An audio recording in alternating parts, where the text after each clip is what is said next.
Fishing memories can be good, but also bad, as conditions always change from trip to trip, and for sure, season to season.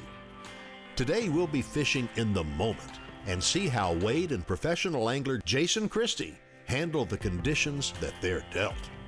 So how, as a fisherman, do you pick your first spots? You know, well, sometimes that can just be a gut instinct. And when you have that instinct that you need to throw something at that patch of cattails or that point or that spot you see on your GPS or on your depth finder, trust that instinct. Go ahead and grab a rod, make a cast, and see why you had that feeling. What made you, what in your past gave you this intuition, gave you that gut feeling to go ahead and try it. So that's what we're gonna do right here. We're gonna make a cast right along this stretch of cattails because something's telling me I need to do that. There has to be some grass up here. You know how I know there has to be some grass up here? Those birds eat grass. There's a wad of diving ducks or a wad of coots, as these are, and so that means there's scattered grass out there. And whether you've learned from experience, whether you've learned from, watching other videos, reading other fishing reports, where there's grass, there's generally a bass. Now, how to catch that bass, that's the mystery you got to figure out. As you idle into a pocket or any cove or any creek, any place on the lake, how do you determine, where to start? You look at all these trees that are out here. I mean, that looks phenomenal. I mean, you got to think as a fisherman, there's fish around every tree. Then you look over there and it's just no barren bank. Well, maybe there's a big grass bed over there that's holding them, and these trees aren't the answer. So you gotta get in here and look around. And the two ways to do that are, number one, you can idle around and study, your depth finders. You can study, what your Panoptics is showing you when you drop it down in the water. You can look at the mapping for the creek channels, or you can just go wet a line and see what you got. Me personally, I like to do both. I want to idle into the pocket or idle into the area. Make just a quick pass around. Look at it on all my electronics, obviously with my eyes as well, and then go in there and cast around into the most likely areas. And if I get a bite or two in a spot, hey, that's gonna clue me in that there's either a lot of fish there or I need to go look for the same thing somewhere else.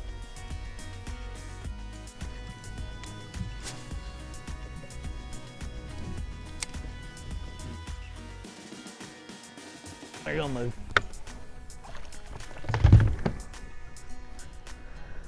Go on down. Keep on searching.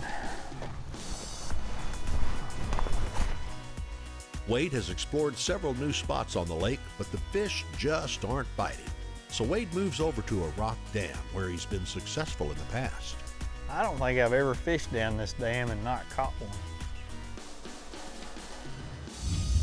Barely hit.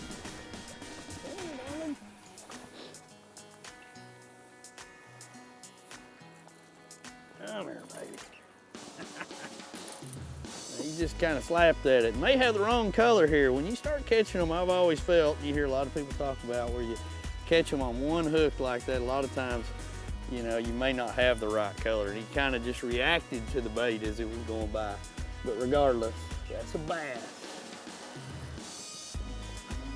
There we go. That one ate it. That one ate it. Coming up. Wow, that sucker jumped like a smallmouth. That'll be one you didn't see. Boy, when they load up and you're throwing a crankbait, isn't that a fun bite? Look how far down that bait is in that fish's mouth. Come here. That's what you're looking for when you get one to bite a crankbait like that, when you've got that bait so far down in there. Look at that chunk right there.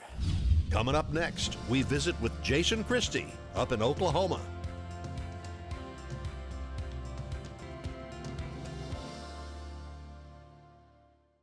Fish on! Come on, get together.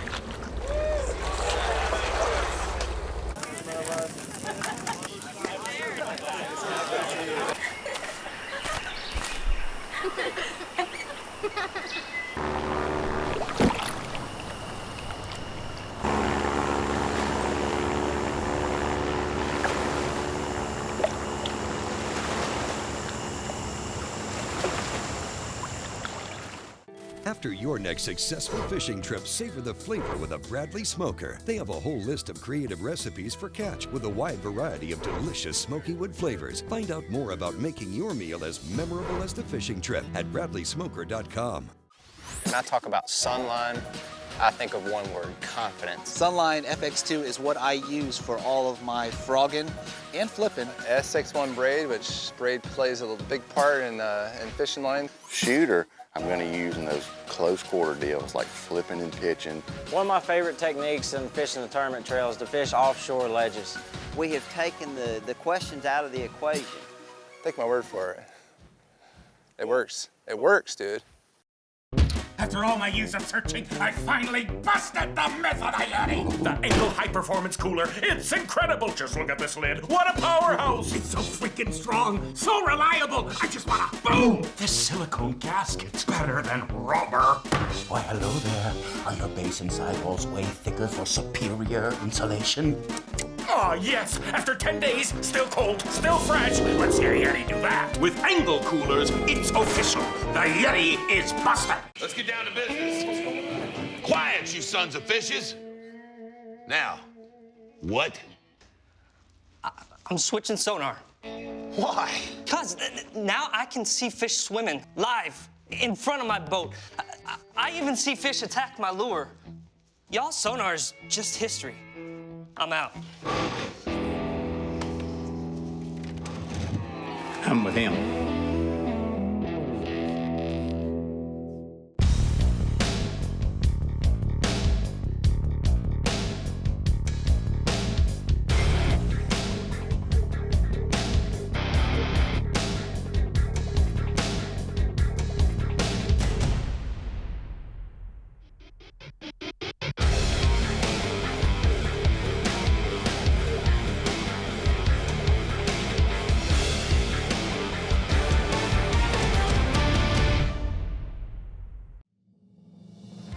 The Fisherman's Handbook is brought to you in part by Cabela's. It's in your nature.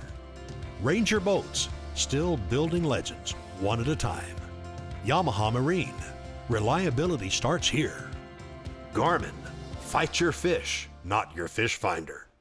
While Wade searches for new waters in Texas, let's catch up with professional angler Jason Christie. Jason's one of the best bass anglers in the world.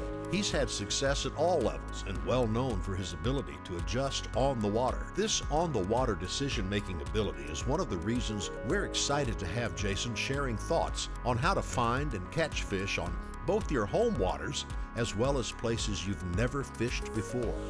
Hey guys, it's cold. I think air temperature is probably in the upper 20s. It's supposed to get nice today. It's supposed to get up in the high 50s. They ought to go to biting, In northeast Oklahoma, we've had record flooding, and most of the lakes are 20 to 30 foot high, chocolate red mud. So I've had to, go to a smaller lake. It's a public lake, but a smaller lake, and you can see on the bank how fast the water's coming down. Just in a day's time, it's come down almost a foot. So the lake's dropping and the water's cold. It's like 40 degrees.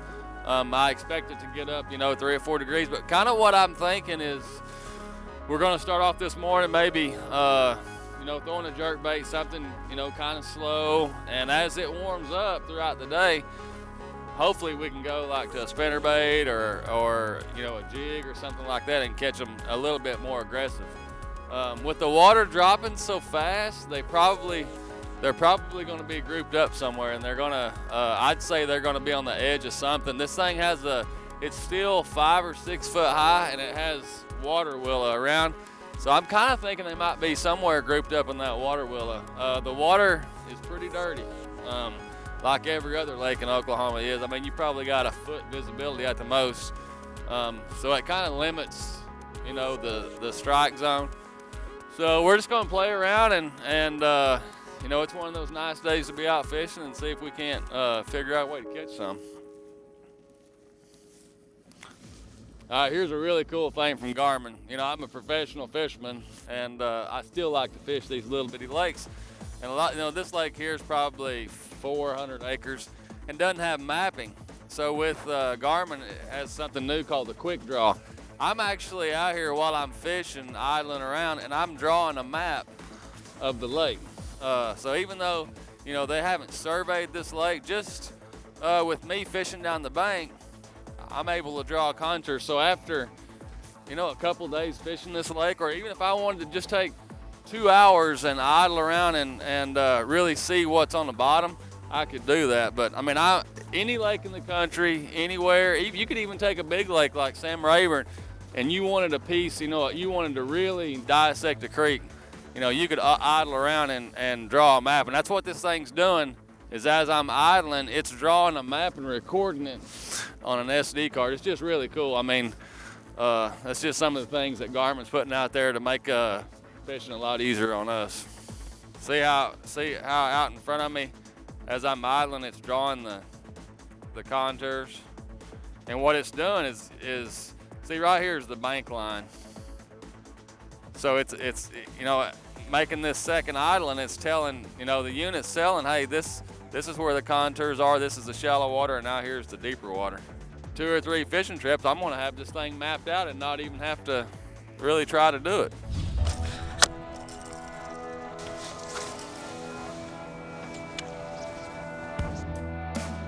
There's one.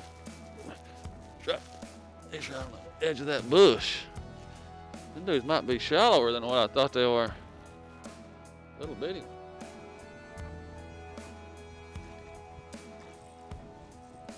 But you got to start with one. You know, look how. One thing I look about when I'm jerkbait fishing, throwing a rogue, is how they're eating the bait. It looks like to me, you know, he went for the head of it. That's, you know, that tells me that the color I'm throwing is a good color, even though he's little. You know, I'm throwing the right color. He was shallow. I mean, he wasn't 6 foot out of that bush. He might have been in that bush. What you'll find in the wintertime, especially when that water's drawing down, they're gonna be grouped up. So you're gonna, you know, we may fish down through here 200 yards, you know, 500 yards and not get a bite. But whenever you find them, usually in the wintertime on a drawdown, they're gonna be grouped up. You know, when you're out fishing, everybody talks about patterns and stuff. You can't, you know, that fish was right on the bank. I mean, he was right out in front of that bush.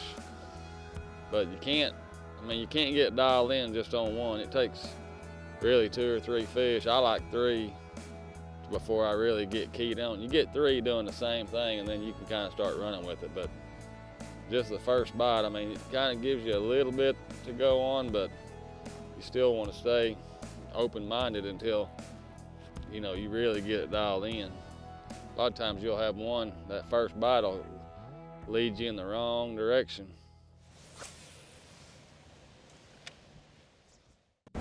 The Fisherman's Handbook crew trusts Ranger boats to get them to and from their favorite spots on the water. Let's put your Ranger knowledge to the test. Which longtime Ranger pro was the first bass angler to appear on a Wheaties box? For the answer to this, or to find out more about Ranger boats, visit mydreamrig.com. Hobie's Mirage Drive kayaks set the standard for fun on the water. Whether your passion is fishing, sailing, or recreational adventure, Hobie's got a kayak for you. Hobie's Mirage Drive mimics nature's proven designs for efficient and powerful propulsion and enhances your kayaking experience. Mirage Power, Mirage Performance, Mirage Drive. Hobie, enjoy the ride. Engineered to excel, the Ranger Z500 and Z100 series are built for the ultimate ownership experience. It's a commitment to excellence packed with real-world advantages and exclusive features. Experience the accelerated performance standards of the legendary Ranger Z series. From first light to last cast, they're put together to set you apart. Yamaha Outboards. Reliability starts here. Gill that I've used for the last 5 years has been a far superior product than anything else on the market. The main thing that's really important to me is me being dry. I've been wearing gill suits now for 3 years and never once have I gotten wet.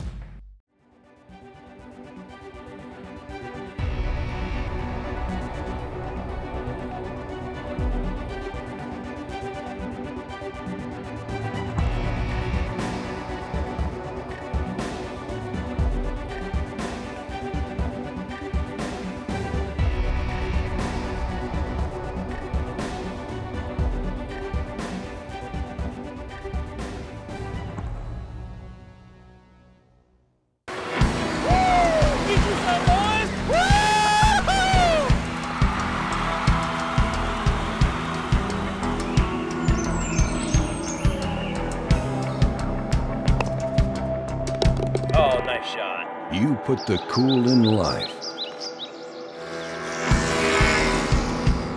We put the cool in coolers. Arctic Ice. The Fisherman's Handbook is brought to you in part by Engel Coolers, a legend in reliability. Bradley Smoker, food smoking made easy. Food Saver, the #1 vacuum sealing system. We're in Oklahoma as Jason Christie figures out a pattern with cold water fish and dealing with the water level dropping due to flooding. There's one. There's a good one right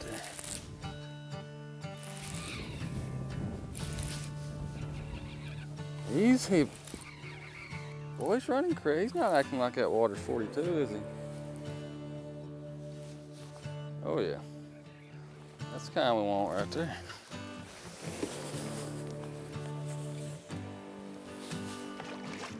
Look how wide his eyes is. That's just a good sign that that water's cold. Come here, girl. Don't want to get a hook in the hand. That's a good one. See again, I always look at how they're eating the bait, and he had the head of the bait toward his face, so that's a good sign. I just really don't think they started biting good yet. Look at it. You can look at him and see how faint his eyes are and how colored he is. He's just a cold fish. He's a good one. He's a fun one. Get a bigger one. Everything, though, has been out in front. That's a sign that the water's coming down.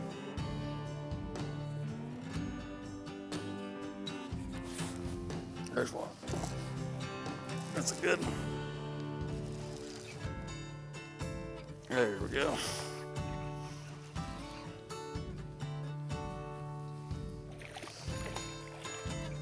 It's all about the flats, starting to get a little better dialed in.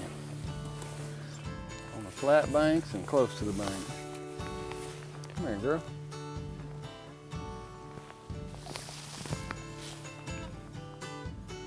A little spunky for 42 degrees. Look at how she ate it. Look at the head of it in her mouth. There's a good one. Man, I like catching them in the wintertime. Fat and pretty they are. Just on the old road. I think as the day goes on, it's only gonna get better. These fish this time of year, they starve for sunshine. That off-color water's helping a little bit. And what I'm doing now is basically almost like you throw a spinnerbait. I'm throwing that rogue up there by them bushes, and I'm making short casts, which doesn't let the bait dive that deep. But they want something that they can come get. And a spinnerbait or something like that's too fast for them. They want something that you can actually let them react and come get it. And that's why I'm still throwing a rogue. But that time I was actually, and I do that sometimes fishing shallow, rather than jerking the rogue here, you jerk it straight up, and all that does is it keeps it, that fish probably wasn't 3 or 4 foot deep. The water temperature's still 44 and it started out at 42. They're just sunning, waiting for, just trying to warm up a little bit, probably doing a little bit of feeding. That's what I like about wintertime fishing. There's days you don't catch a whole bunch of them, but you can sure catch some big ones. This is when you like wintertime because they just get out here and waller. Come here, girl. Keep my hands on you. Look how fat that son of a gun is. Whew. That's a big one. I don't know how much she weighs, but that is a big old fish. You know, starting in the morning, we had some pretty tough conditions. Bluebird, not a lot of wind, off-color water, 42-degree water, and probably the biggest factor was the water has fallen about a foot since we've been here. Well, we developed a pretty strong pattern, you know, for the wintertime. We were just jerking the rogue, you know, on some of these flatter banks, and I kept trying to catch them on some of the steeper stuff. I just think that the watercolor wouldn't let those fish come up and chase the rogue on that deeper stuff. So anytime you got dirty water conditions and sunlight, I always try to put my bait as close as I can to the cover, and that's what we did today. We just jerked the rogue out in front of these bushes, and I think the majority of the fish that we were catching was between the bushes and the underwater flooded water willa. There's kind of, you know, a little seam there. I think if I was guessing, that's where most of the fish were coming from. You know, we had a good day, I mean, considering the circumstances, and the thing is, it changes every day. And, you know, even though I developed a pattern early, I kept trying some other things. You know, I tried spinnerbait quite a bit and had one bite on it, but just nothing ever went. Whenever you got 42-degree water, you don't have a lot of options. It's not like you can pick up a buzz bait or burn a crankbait. You know, you're kind of limited to the options, and I think we did pretty good considering the circumstances. Biggest bass of the day. Don't know if we're gonna get another bite, but I'd say that move was well worth it. Sometimes you just gotta go fishing, hit some new water. The ultimate predator has evolved again. Now, Yamaha B.A.S.S SHO Performance is prowling the waters in 4 hungry, exciting new models. With their 4 valves per cylinder and double overhead cam fuel-injected design, these advanced 4-stroke predators are taking performance to a whole new level. Vicious, lean, efficient. B.A.S.S SHO, the pack is growing. At Amphibia, we've resolved to build a product that nobody else offers, using methods that nobody else is using, optimized for life on water and land. The choice of top bass fishing pros. Amphibia frames are designed to fit comfortably no matter how your face is shaped, to stay firmly in place through your most physical activities, and to float in water. Amphibia sunglasses are truly designed for life on the water. Heavy duty, rugged, and designed for the big game hunter and angler. The Food Saver Game Saver Titanium Vacuum Sealer has the power and performance to seal in the freshness of your game and fish for up to 3 years, 5 times longer than standard storage methods. And with its extra wide dual and repetitive sealing capabilities, that's a ton of big game savings. Tough tested and rated 4.8 out of 5 stars by outdoorsmen just like you. The Food Saver Titanium System, it's a true game changer. Gill that I've used for the last 5 years has been a far superior product than anything else on the market. The main thing that's really important to me is me being dry. I've been wearing gill suits now for 3 years and never once have I gotten wet. After your next successful fishing trip, savor the flavor with a Bradley Smoker. They have a whole list of creative recipes for catch with a wide variety of delicious smoky wood flavors. Find out more about making your meal as memorable as the fishing trip at bradleysmoker.com. The Fisherman's Handbook is brought to you in part by Sawyer Products. We keep you outdoors. Hydrowave. Ignite a feeding frenzy. Arctic Ice. We put the cool in coolers.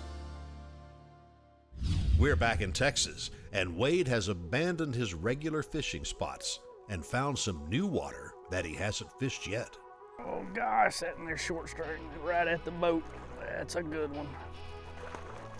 Yeah, I was barely pulling it. Hey, buddy, come here.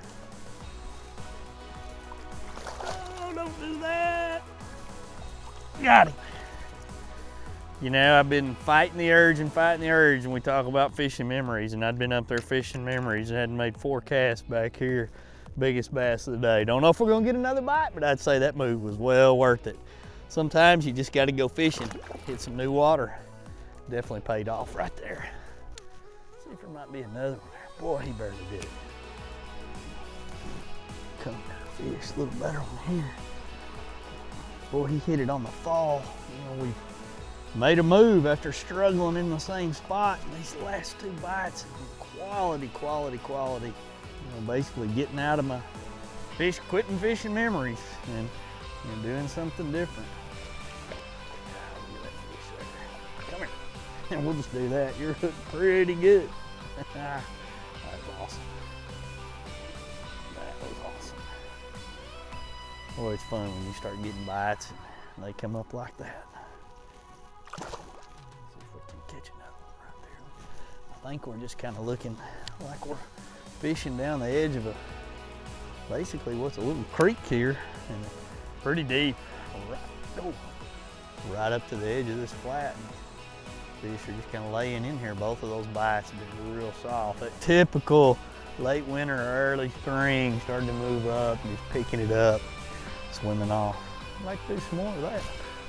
You know, it's always exciting no matter what when you get a chance to go out and go fishing and you start looking at, you know, how this all goes down, where, you know, I'm coming out here trying to keep an open mind, but I still got stuck fishing memories. You get the insight from a guy like, you know, elite angler Jason Christie, who shares his insight on looking at water and not fishing, you know, memories, but fishing memories as well, and how all that can pay out. And then ultimately letting the fish tell you what's going on, and it can really pay off with some good action. I caught 2 or 3 good ones after finally getting out of the, you know, thinking about the memories, fishing places I caught them before, going and doing something totally different that I normally don't do, and caught some good ones. So the moral of the story, keep an open mind when you go fishing. Try different things, try new water, and a lot of times it'll pay off. And when it doesn't, you learn something for your next fishing trip.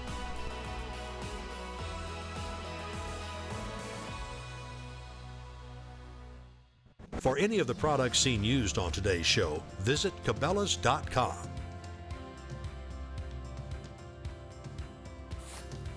Hold on.